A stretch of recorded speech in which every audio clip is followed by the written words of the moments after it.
The first 10 amendments to the U.S. Constitution, also known as the Bill of Rights, were ratified or passed over 200 years ago. Over 200 years ago. Over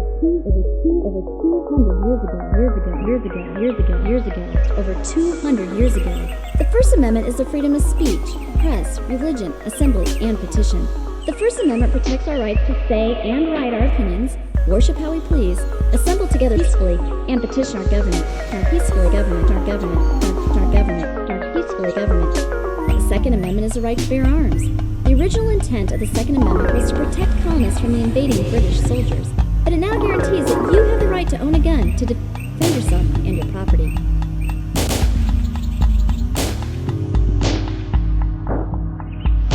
The Third Amendment is called the Quartering Amendment. It was written in response to the British occupation and as a result of colonists having to house or quarter soldiers in their homes during the American Revolution. Because of this amendment, our government can never force us to house soldiers in our home. The Fourth Amendment is the right to search and seizure. The police can't come into our home without a search warrant and take our personal property. Today, many concerns have arisen about our rights to privacy and technology. For example, can the government track your location with your smartphone, or can social media postings such as on Facebook and Twitter be used without a warrant?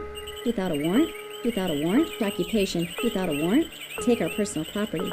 Track your location, take our personal property. Without a warrant, Facebook and Twitter be used to take our personal property. Without a warrant, and track your location, defend yourself.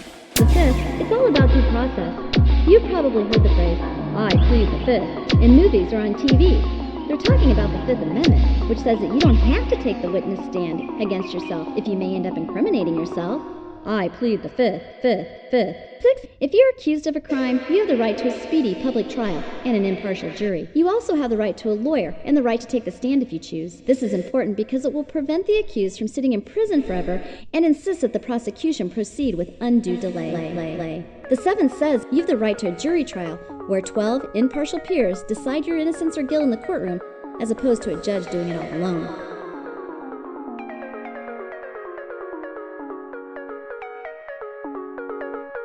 The Eighth Amendment prohibits cruel and unusual punishment. Is the death penalty cruel? Is it unusual?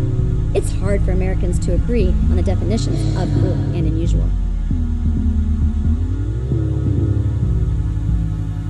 The Ninth and Tenth Amendments are called the non-rights amendments. They say that the rights not listed in the Bill of Rights are retained by the people in the states. You have other rights that are not listed in the Constitution, and the states have the right to make their own policies. The Bill of Rights are a crucial piece of American history, and though society has undergone many changes these past 200 years, the interpretation and application of these amendments are as vital today as they were when they were written.